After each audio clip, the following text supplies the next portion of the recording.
성경은요 정말론입니다. 이 세상은 지금 끝을 향해서 가고 있습니다. 그러나 끝이라고 절망이 아닙니다. 희망입니다. 사람들은 정말 그러면 끝이라고 생각하고 굉장히 어둡게 생각을 합니다. 그러나 이 세상은 더 좋아지지도 않을 뿐만 아니라 계속 더 나빠질 것입니다. 마지막을 어떻게 준비하며 살아야 될 것인가? 이건 교회가 해야 할 일입니다. 잘못된 시한부 종말론에 빠져서 사회적인 무리를 일으킨 일들이 많다 보니까 많은 교회들이 종말에 대해서 제대로 말을 못합니다. 왜요? 많은 목사님들이 종말에 대해서 마지막 때에 대해서 얘기를 하게 되면 까딱 잘못하면 이단 소리 딱 듣기 알맞거든요. 그리고 그 무엇보다도 성도들은 이 종말에 대해서 들으려고 안 합니다. 듣기 싫어합니다. 왜 그럴까요? 왜 안 들으려고 할까요? 왜 종말에 대해서 안 듣고 싶어 할까요? 세상을 사랑하고 있다는 증거입니다. 한마디. 내가 지금 세상에 빠져 있다는 증거입니다. 그러나 지금 우리가 정말 알아야 하는 것은 마지막 때임을 확실히 알고 준비해야 합니다. 이스라엘을 올바로 보아야만 성경 말씀을 좀 더 쉽게 온전히 읽습니다. 현재 이스라엘의 성장과 이 시대, 지금 이스라엘이 독립을 했습니다. 독립에 대해서부터 우리가 다시 알아감으로 말씀 위에서 더욱 마지막 때를 지혜롭게 준비하는 저와 여러분이 되시기를 축복합니다. 자연을 통해서 그리고 우리의 양심을 통해서 그리고 하나님의 말씀, 성경 말씀을 통해서 하나님의 존재를 알려주고 계십니다. 그런데 바벨탑 사건 이후로 어느 신이 진짜 신인지 모르게 되어버렸습니다.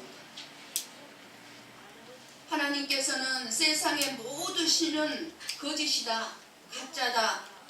그러나 천지를 창조하시고 사람을 창조하신 분은 바로 여호와 하나님이라는 것을 알게 하기 위해서 이스라엘 민족을 선택해서 그리고 사용해서 하나님이 살아계심을 알게 하시기를 원하셨습니다. 그래서 우리가 이 마지막 때에 이스라엘을 배우면 이스라엘을 선택한 여호와는 살아계신 하나님이고 참 하나님이구나, 나를 창조한 하나님이구나 하는 것을 알 수 있는 것입니다. 많은 사람 가운데서 아브라함을 부르셨습니다. 이스라엘을 택한 게 아닙니다. 먼저 아브라함을 먼저 불렀습니다. 어디요? 갈대아 우르에 살고 있었던 아브라함. 이스라엘 땅과 엄청나게 먼 갈대아 우르. 이제 다음 시간에 그 갈대아 우르 지명 어느 쪽인지 말씀드릴게요. 거기서 아브라함을 부르시고 아브라함의 손자 야곱을 통해서 이스라엘로 구별이 되었습니다. 야곱이 12아들을 낳았죠. 그 12아들이 이스라엘 민족을 이루게 됩니다. 그래서 이스라엘 민족은 출애굽 사건 이후에 여호와가 하나님인 것을 확실하게 알게 되었습니다. 그리고 이스라엘 민족은 출애굽 이후에 40년 동안 훈련받고 가나안 땅에 들어갔습니다. 가나안 땅에 들어가서 순종할 때는 성경 말씀에 기록된 대로 복을 받았고, 불순종할 때는 성경 말씀에 기록된 대로 저주를 받았습니다. 불순종과 순종이 반복되면서 불순종의 시간들이 길어졌고, 그 결과 나중에는 예수 그리스도를 거부하게 되었고, 가장 비참한 역사를 가진 민족이 이스라엘 민족이 되었습니다. 이스라엘은 예수님을 거부했고 십자가에 못 박는 것으로 저주를 선택했지만, 그런데 그래도 예수님은 십자가의 죽음을 오히려 오히려 이용하셔서 이방인의 구원까지 완성하시고 부활하신 이후에 제자들을 통해서 자기를 거부한 유대인들에게도 믿을 수 있는 기회를 또 계속 주셨습니다. 그러나 이스라엘 민족은 그것까지 다 거부하고 맙니다. 그 결과 저주가 임하게 되었습니다. 지금 우리가 본문 읽은 누가복음 21장은요, 예수님께서 직접 하신 말씀인데 유대인들이 어떠한 벌 받을 것인지 예수님께서 살아계실 때 말씀하신 내용입니다. 20절을 보십시오. 눈으로 20절을 보면 예수님이 이 말씀을 하시고 이 말씀을 하신 다음에 38년이 지난 다음, 그러니까 예수님이 십자가에 못 박혀 죽으시고 37년이 지난 다음 AD 70년에 이 말씀이 그대로 이루어졌습니다. AD 70년. 그때 당시 100만 명 이상이 죽임을 당했습니다. 여러분 100만 명이면요, 지금 우리나라 서울에 청와대 앞에 인파가 100만 명이 모인다고 그러죠. 그 사람들이 죽임을 당했어요. AD 68년에 네로 황제에 의해서 바울이 목베임을 당합니다. 그리고 베드로는 십자가에 거꾸로 매달려서 순교를 당했습니다. 네로는 그리스도인들을 가장 많이 죽였고 사자밥이 되게 하는 잔인한 황제였습니다. 그 네로 황제가 베스파니아 장군을 에루살렘, 지금의 이제 이스라엘 수도죠. 그 에루살렘으로 보내서 공격하려고 하는데 갑자기 그때 네로 황제가 죽게 됩니다. 그때가 AD 68년이죠. 그러니까 네로 황제가 죽으니까 베스파니안 장군이 황제가 되고 이 베스파니안 황제 아들 타투스가 이제 로마의 정예부대, 아주 잔인한 부대입니다. 이 아주 잔인한 이 정예부대를 에루살렘을 정복하라고 보냅니다. 그래서 이 잔인한 로마 군대가 쳐들어온다 하는 소리가 들릴 때 에루살렘 성 안에 있었던 예수님을 믿었던, 예수님의 말씀을 믿었던 그리스도인들은 예수님의 말씀을 기억하고, 어떤 말씀? 지금 20절에서 지금 24절, 이 말씀을 기억하고 에루살렘 성에 있었던 믿음의 사람들은 다 성 밖으로 나옵니다. 예수님이 뭐라고 그래서 다 성 밖으로 나가라고 했죠. 그런데 이스라엘 백성들은, 이 유대인들은, 예수님의 말씀을 듣지 않았던 이 이스라엘 백성들은 오히려 반대로 예루살렘 성 안이 안전하다고 생각합니다. 예루살렘 성 안이 안전하다고 생각하고 오히려 많은 이스라엘 민족들이 예루살렘 성 안으로 모여들었습니다.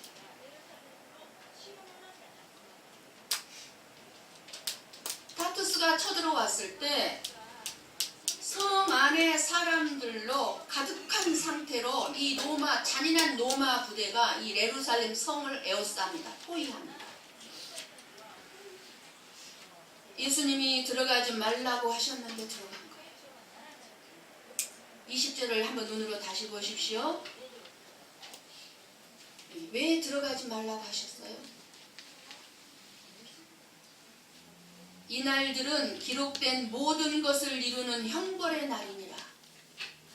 기록된 모든 것은 뭐예요? 구약 성경을 말씀합니다.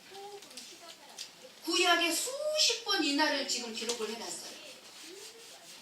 이미 구약 성경 말씀에 이스라엘이 예수 그리스도를 거부하고 배척하면 어떠한 벌을 받을 것인지가 자세히 기록되어 있었습니다. 유대인들은 구약 성경에 정통한 사람들이었어요.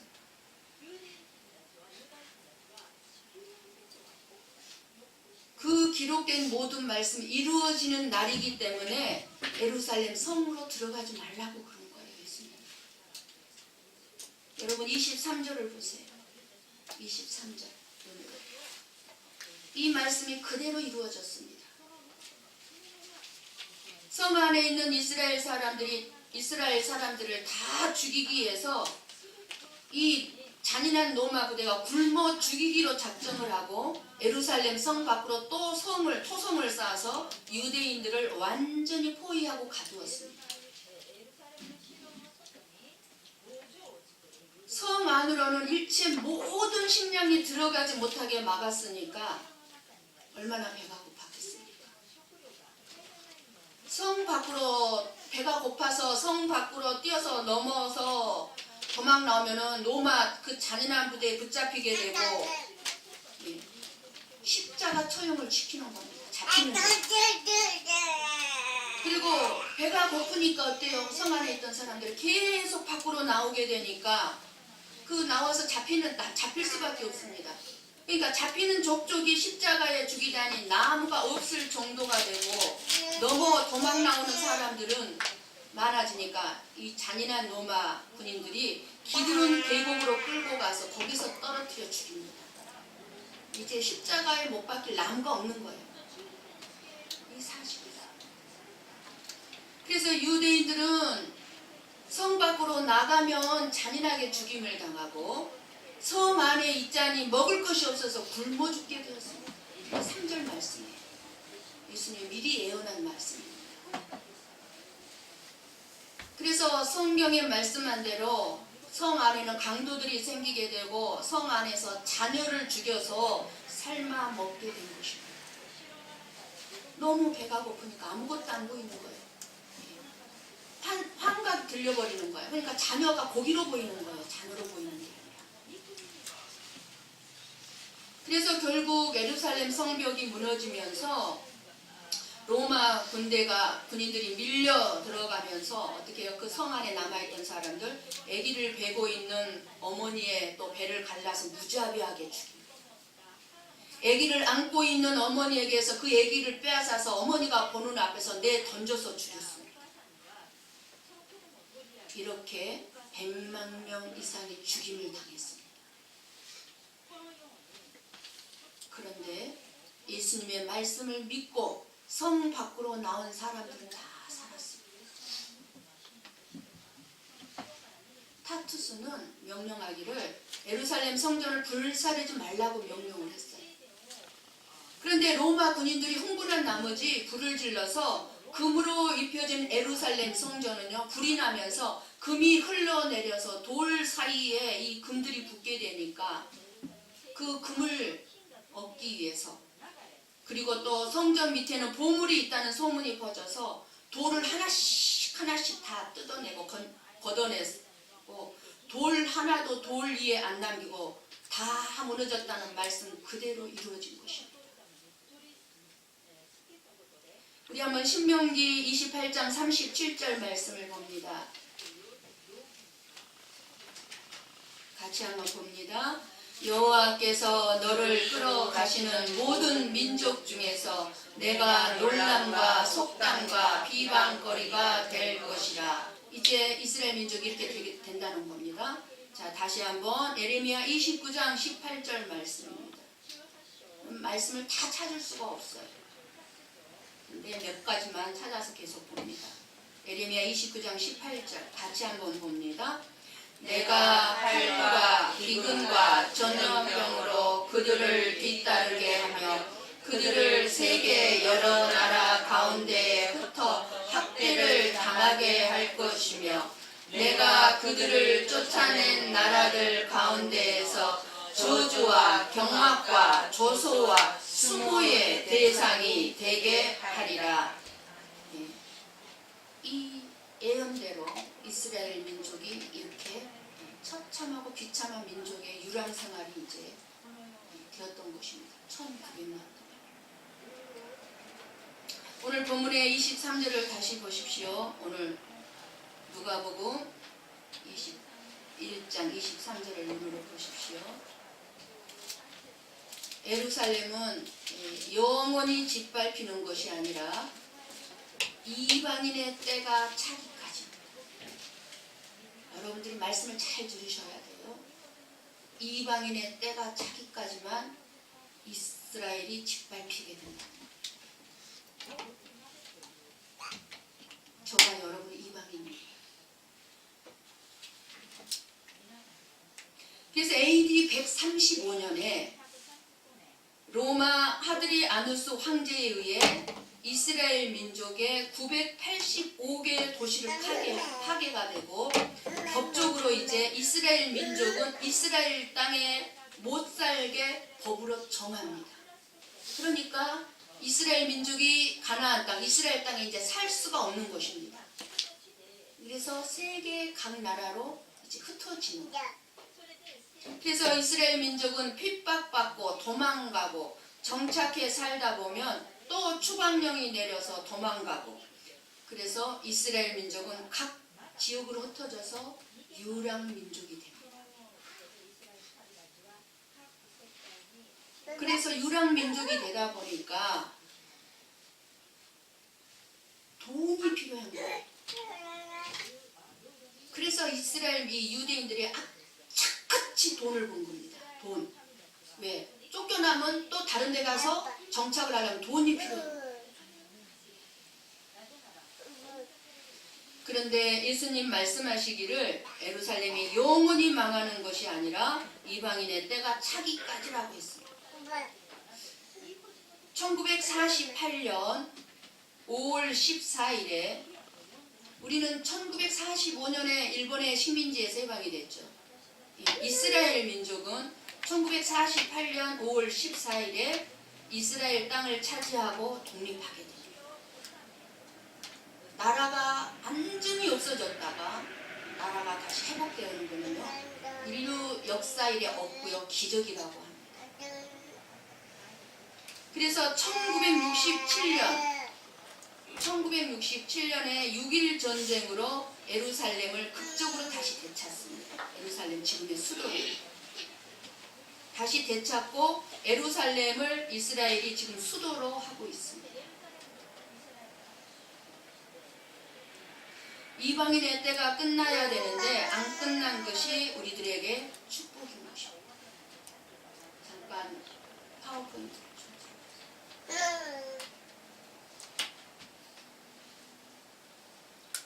통역하는데 아마 텔레비가 잘 안 보일 텐데, 제가 말을 천천히 할 테니까 그냥 이렇게 제가 화면을 보고 설명을 할 테니까 그대로 그냥 통역을 해주세요. 이게 지금 이스라엘의 위치입니다. 저 빨간 네모선 안에 노란 조그만 점이 있죠. 거기가 이스라엘입니다. 지금 이쪽에 검은 원이 우리나라입니다. 목사님 손으로 짚어주시면, 손으로 그걸 짚어주시면 손을 안 되는 거 저기 마우스를 좀 움직여줄래요? 저기가 이스라엘이에요. 저 노란 점. 세계 가장 작은 나라예요.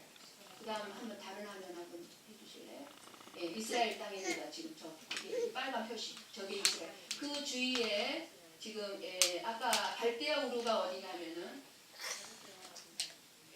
이쪽입니다. 이쪽에 아브라함이 살고 있었는데 거기서 부른 거예요. 아브라함을. 지금 시리아, 요르단, 이라크, 레바논, 이란, 전부 다 이집트, 전부 다 이스라엘을 역사가 다 누구죠? 이슬람 국가들입니다. 이슬람. 그죠? 다음. 이스라엘은요, 인류 역사의 중심입니다. 이 지금 세계 역사, 지금 현재 지금까지 일어나고 있는 모든 문제들, 사건들, 일들이 전부 다 이스라엘을 중심으로 일어나고 있습니다. 근데 이 역사의 흐름만 이스라엘이 중심이 아니라 이스라엘 땅 자체가 지구의 중심입니다. 지금 가장 이 지구의 중심이에요. 지구가 둥글죠. 둥근데 이게 지금 우리는 지구가 지금 저쪽에 지금 미국이 있고 이쪽 지금 남아메리카가 있잖아요. 이게 항상 우리 이쪽으로 와서 지도를 보니까 이스라엘이 끝에 있는 것처럼 보이는 거예요. 지구 끝에. 근데 지구는 둥글기 때문에 이스라엘이 이 지구의 가장 중심부에 있어요. 유럽, 아시아, 아프리카, 이스라엘이 중심부예요. 그 다음 사진. 이스라엘은 지금 이제 1900년이 지나면서 한 사람이 유대인들이 이스라엘 땅에 들어가 가지고 이스라엘 땅 자기 하나님의 말씀을 기억하고 이 땅 우리가 하나님이 우리에게 주시는 땅으로 들어가자 하고 이스라엘 땅을 가서 보니까 이스라엘 땅이 하나님이 말씀하신 대로 황무지가 되어 있었던 거예요. 저런 식으로 전체가. 그러니까 사람이 살 수 없는 땅이 되어버린 거예요. 이스라엘 땅이. 유랑민족을 1900년 동안 살면서 이제 하나님의 말씀을 기억하고 들어가서 살려고 보니까 저런 땅이 된 거예요.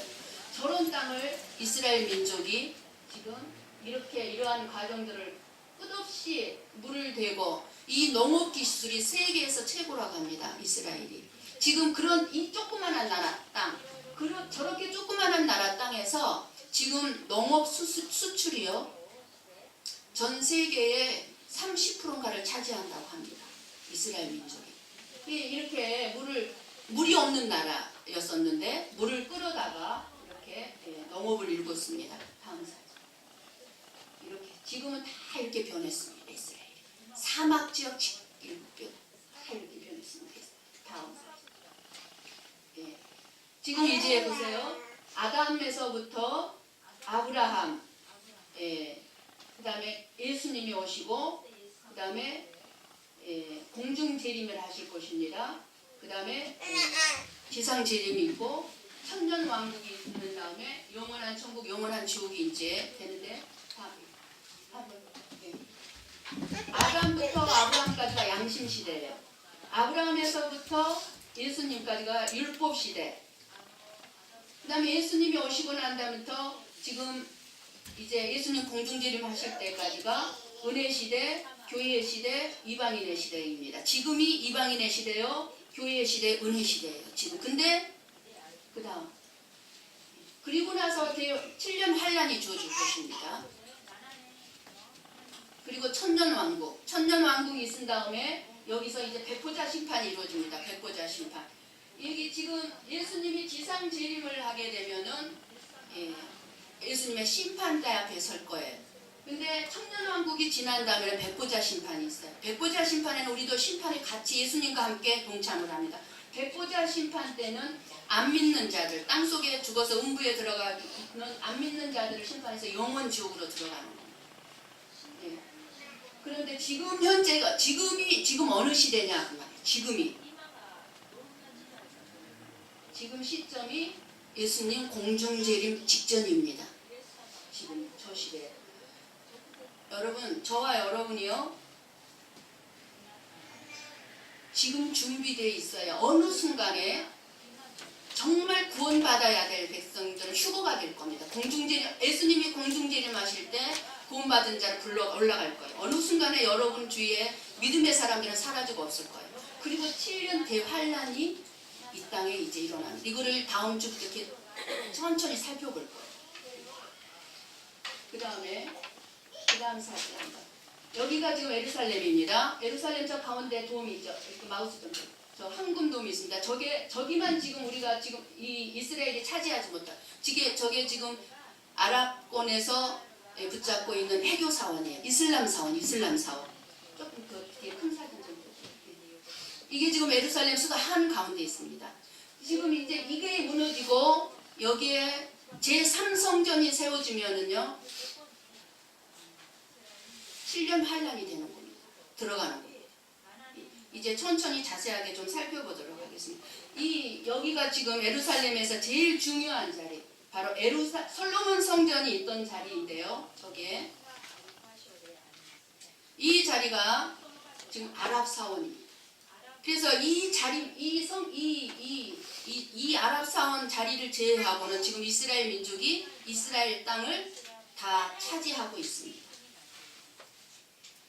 그러니까 우리는 이방인의 때가 거의 끝나가는 시대에 살고 있습니다.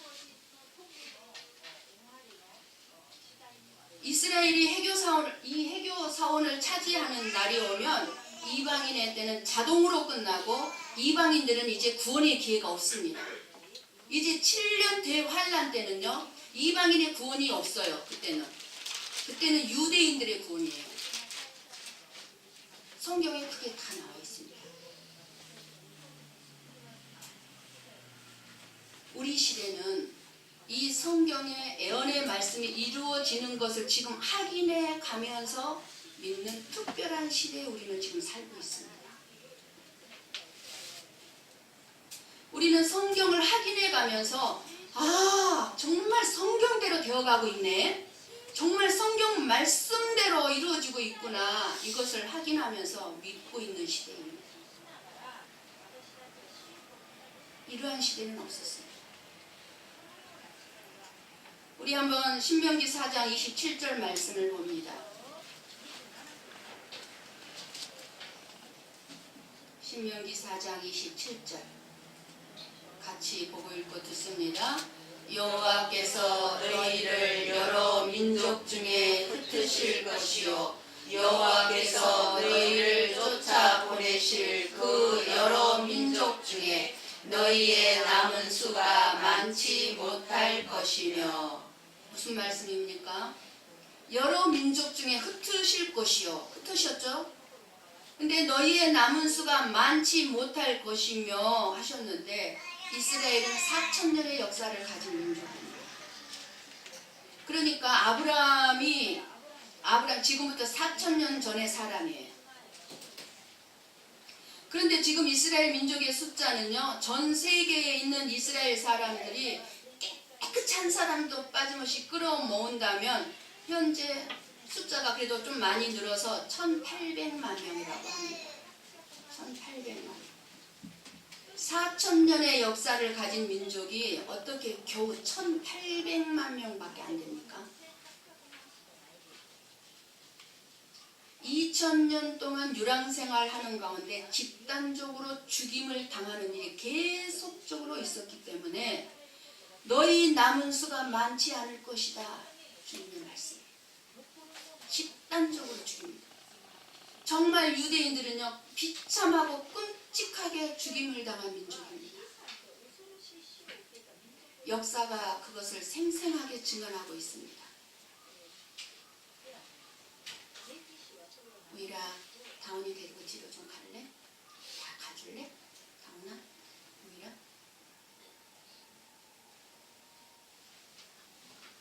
예배에? 응, 그래. 집에 가서 같이. 고마워.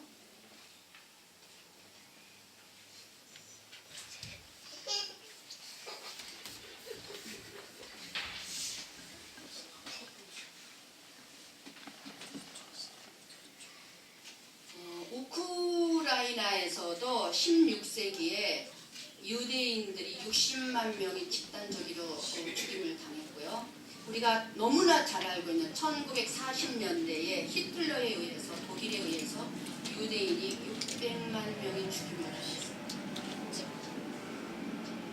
이렇게 죽임을 당함으로 너희 남은 수가 많지 못할 것이다. 그 말씀대로 이루어진 것입니다. 그런데 이스라엘 민족이 없어지느냐? 마지막 때가 되면 반드시 회복되게 되어 있습니다. 한번 우리 신명기 4장 30절 말씀을 봅니다. 신명기 4장 30절.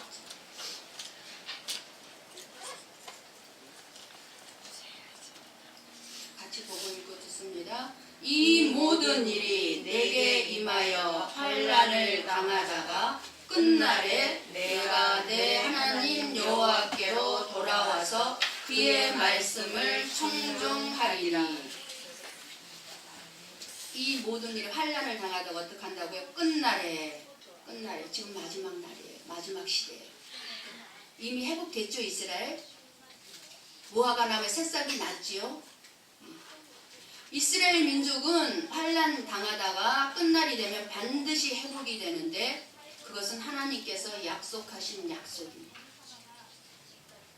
이스라엘은 죄를 지은 것에 대해서는 기록된 대로 정확히 형벌을 받지만 형벌받는 기간이 끝나면 반드시 회복하시겠다는 것입니다. 2000년의 유랑생활로 이제 형벌받는 기간이 끝나가기 때문에 다시 하나님이 모아드리고 있습니다. 그것을 지금 우리가 보고 있습니다. 우리 시대에. 신명기 30장 1절 말씀을 봅니다. 같이 보고 읽고 듣습니다. 내가 내게 더한 모든 복과 저주가 내게 임함으로 내가 내 하나님 여호와로부터 쫓겨간 모든 나라 가운데서 이 일이 마음에서 기억이 나거든. 여호와로부터 쫓겨간 모든 나라 가운데서 이 일이 기억이 나거든. 신명기 28장 29장에 이스라엘 역사 전체가 다 기록되어 있습니다. 28장 29장에 기록된 대로 복과 저주가 역사 속에서 문자 그대로 이루어졌습니다. 그 모든 것이 기억이 나고 이제 회개하는 마음이 생기면 하나님이 이스라엘 민족을 다시 회복시키는 것입니다. 우리 한번 신명기 30장 3절을 같이 보고 읽고 듣습니다. 신명기 30장 3절 같이 봅니다. 내 하나님 여호와께서 마음을 돌이키시고 너를 긍휼히 여기사 포로에서 돌아오게 하시되 내 하나님 여호와께서 흩으신 그 모든 백성 중에서 너를 모으시리니. 지금 이렇게 모으시고 계십니다. 5절 한번 봅니다. 5절 같이 봅니다.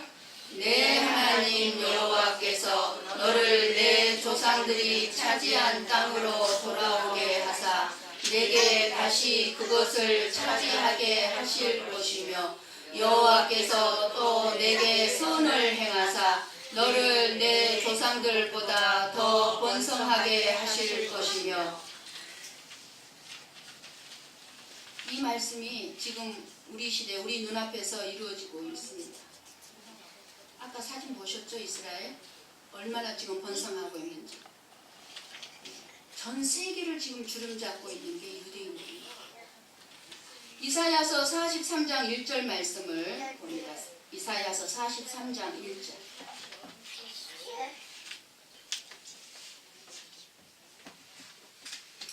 자, 같이 봅니다. 야곱아 너를 창조하신 여호와께서 지금 말씀하시니라. 이스라엘아 너를 지으신 이가 말씀하시느니라. 너는 두려워하지 말라. 내가 너를 구속하였고 내가 너를 지명하여 불렀나니 너는 내 것이라.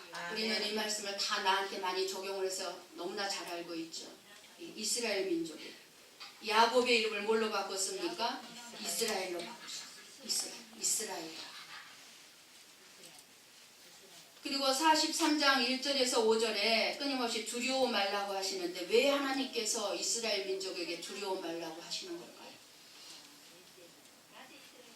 5절 6절 말씀을 보면요. 같이 한번 봅니다.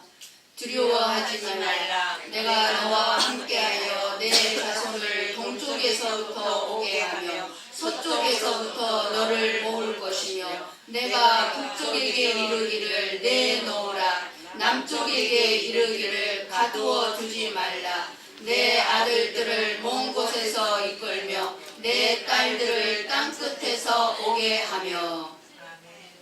이 말씀을 설명을 해드릴게요. 동서남북이 다 나오죠. 동서남북에서 이스라엘 민족을 이스라엘 땅으로 모을 것을 말씀하시면서 두려워하지 말라, 두려워하지 말라를 강조하고 있어요. 왜요? 이스라엘 민족은 2000년의 유랑생활 가운데서 두려움 가운데 살았어요. 언제 죽임을 당할지, 언제 쫓겨날지, 무시와 조소와 조롱과 짓밟힘의 역사를 가지고 있습니다. 그러니까 두려워할 수밖에 없어요. 그래서 신명기 28장 25절에 자, 같이 봅니다. 여호와께서 내 적군 앞에서 너를 패하게 하시리니 내가 그들을 치러 한 길로 나가서 그들 앞에서 7길로 도망할 것이며 내가 또 땅의 모든 나라 중에 흩어지고. 이대로 이 말씀대로 유랑생활을 하게 돼서 늘 두려움 속에서 살았습니다. 이스라엘. 그러니까 유대인들이 얼마나 두려움 가운데서 비참하게 살았는지 그래서 하나님께서는 이 이스라엘 민족을 향해서 끊임없이 두려워하지 말라, 두려워하지 말라, 두려워하지 말라 말씀을 계속 주고 계시는 겁니다. 다시 우리 아까 이사야서 43장 5절 6절 말씀을 한번 올려놔주세요. 이 동쪽에서 오게 하며 그랬죠. 이게 신문 뉴스에 다 나오는 이야기들인데 제가 그거를 발췌를 못해서 여러분과 함께 볼 수가 없는데 제가 설명을 드릴게요. 동쪽에서 오게 하며 이거는 뭐냐면 동쪽은 아시아 쪽을 얘기합니다. 그러니까 유대인들이 이스라엘 땅으로 돌아오고 동쪽에서 아시아 쪽에서 유대인들이 이스라엘 땅으로 돌아오고 서쪽에서 너를 모을 것이며 서쪽은 유럽하고 미국 쪽입니다. 거기서 돌아오게 하겠다는 거예요. 그리고 북쪽에서 이르기를 놓으라. 놓으라 하는 말은 뭐예요? 붙잡고 안 놓아준다는 거예요. 누가요? 북쪽은 러시아입니다. 러시아가 이 유대인들을 안 놓아주는 겁니다. 이스라엘 땅으로 돌아가지 못하도록. 근데 남쪽에 이르기를 구류하지 말라 주님이 말씀하셨어요. 구류하지. 왜 구류하지 말라고? 붙잡아주지 말라 그 말이에요. 근데 남쪽은 아프리카의 쪽이죠. 에디오피아. 아프리카 쪽, 에디오피아. 중심 나라가 에디오피아. 이렇게 동서남북에서 하나님이 창조하신 자들을 오게 하라 하셨는데 성경에 기록된 대로 정확하게 그렇게 이루어졌습니다. 그래서 유대인들은 예수님을 거부한 죄 때문에 전 세계에 흩어졌어요. 이제 이스라엘 유대인들이 흩어졌던 반대 순서로 이제 유대인들이 전 세계에서 이스라엘 땅으로 지금 몰려들고 있습니다. 시온주의를 외치면서 1948년 5월 14일 독립할 당시에부터 지금까지 지금 이스라엘 땅에 살고 있는 유대인 이스라엘 민족 800만 명입니다. 800만 명. 그런데 그 중에서 320만 명이 소련에 거주하는 유대인들이 귀향을 염원하는데 소련이 붙잡고 이 320만 명의 유대인들을 안 놓아주는 거예요. 그때 미국에서 어떻게 합니까? 다 이게 뉴스에 나왔던 얘기들이에요. 인권 탄압이다. 소련은 유대인들을 돌려보내라. 압력을 가하지만 소련이 말이 안 듣죠. 그래서 미국에서 무역적으로 최고의 혜택을 줍니다. 어떤 혜택을 줍니까? 소련을 최고의 혜택을 주는 나라로 대우를 해주기로 하고 소련에서는 이 유대인들을 이스라엘로 돌아가도록 허락을 해줍니다. 미국에서 소련에 뭐를 줍니까? 미를 주고 소련에서는 유대인 한 사람 한 사람에게 매겼던 무거운 인두세, 사람 머릿수 한 사람 한 사람당 세금을 바치게 했던 거예요. 소련에서 유대인들에게. 그 인두세를 안 받기로 하고 이제 유대인들을 쉽게 이스라엘 땅으로 돌아가게 해줍니다. 이게 불과 몇십 년 전에 있었던 일입니다. 이게 말씀에 하나님께서 놓으라 하면 놔야 되는 거예요. 지금 소련이. 미국에는 유대인들이 하는 회사가 어마어마하죠. 세계적인 굴지의 재벌들이 유대인들이 경영하는 게 지금 어마어마하죠. 다 말할 수는 없지만 대표적으로 곡물회사 가운데 5개 회사가 있는데 카길, 콘티넨털, 드레피스, 붕괴, 앙드레 이 곡물 무역의 80%를 지배하고 있는데 이게 유대인들이에요. 세계 시장을 좌지우지하고 있기 때문에 소련에 미를 주고 유대인들을 놓아주게 한 것입니다. 지금 유대인의 세력은 엄청납니다. 세계 금융시장에 막대한 영향력을 행사하고 있고요. 미국 정부에 막대한 영향력을 행사하고 있고요. 소련에서 유대인들이 지금 남아있는 수는 약 이제 40만 명 정도가 남아있다고 합니다. 그리고 다 이스라엘로 돌아갔습니다. 그리고 남쪽에 이르기를 구류하지 말라. 에디오피아에서 유대인들이 돌아왔는데 1985년도 불과 몇십 년 전이죠. 85년도에 뉴스에 이렇게 나왔습니다. 검은 유대인 극비리에 이스라엘로 돌려보내기 시작. 그리고 18,000명이 전부 비행기로 돌려보내게 됩니다. 그러니까 날아오리라 그랬거든요. 이스라엘 땅으로 날아오리라. 뭐예요? 비행기로 날아온다 그 말이에요. 참 기가 막혀요. 구약에 기록된 말씀인데 그게 어떻게 비행기로 나라 이스라엘로 돌려보냈습니까? 비행기 좌석을 다 뜯어내고 비행기 좌석을 다 뜯어내고 거기다가 사람들을 딱 공간도 없이 유대인들을 태워서 이스라엘 땅으로 유대인들을 날아 보낸 거예요. 날려보낸 거예요.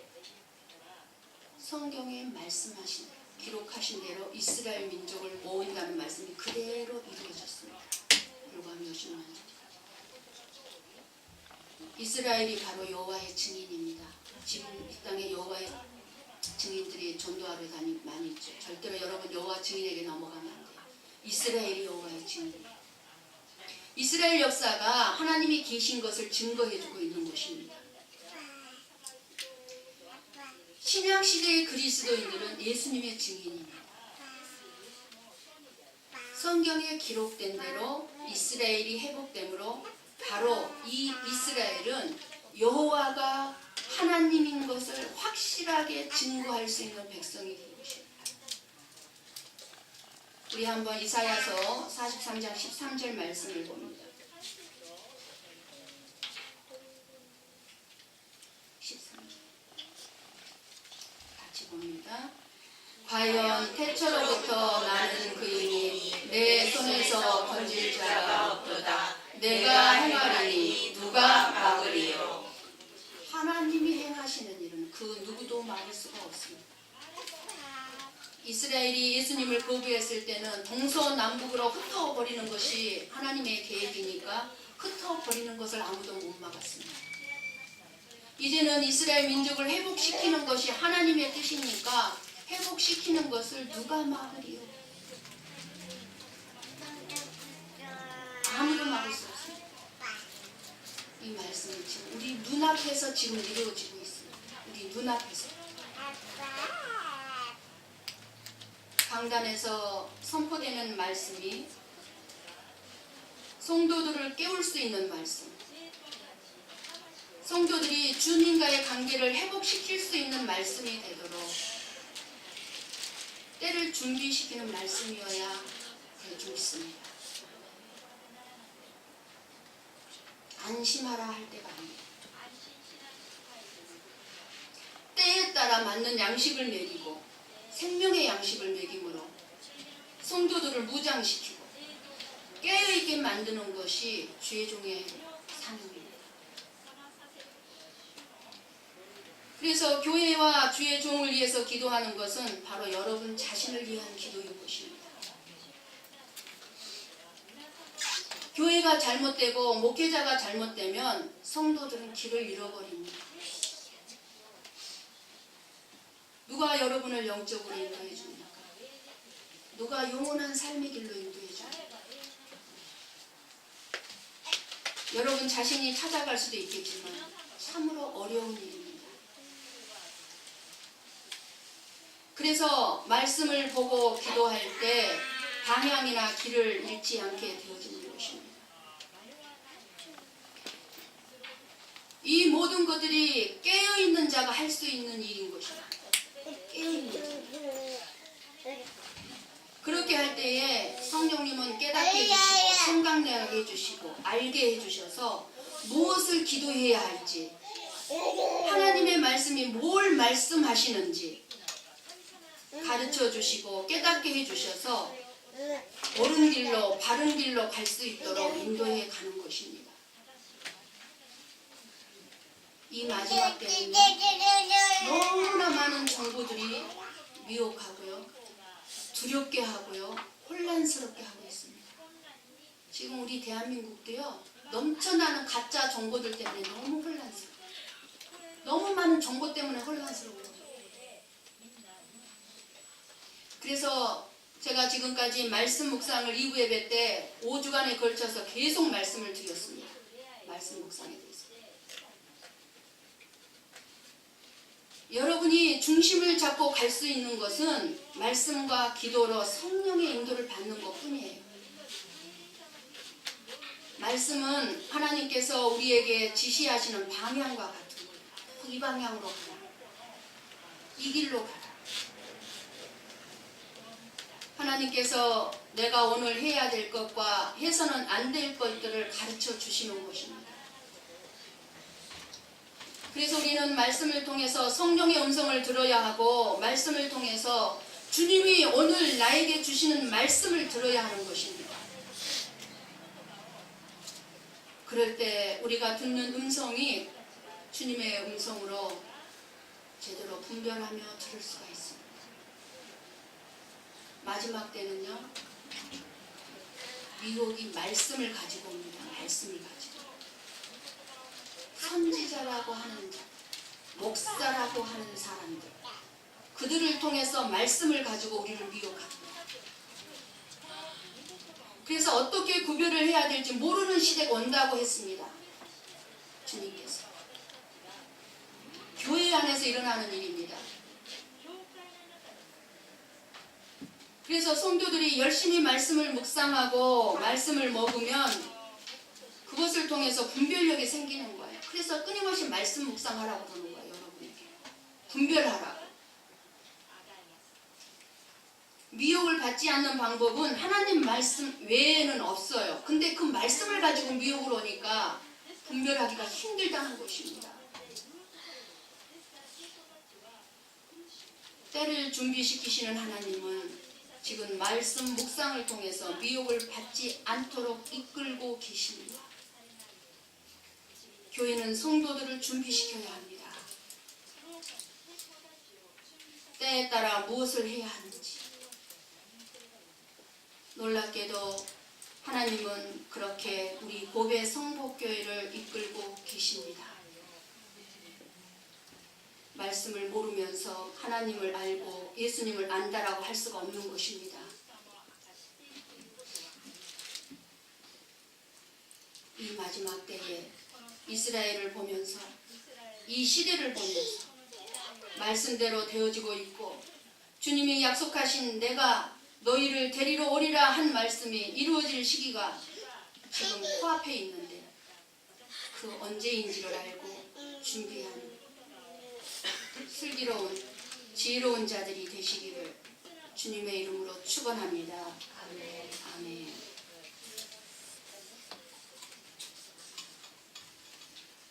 기도하십시다.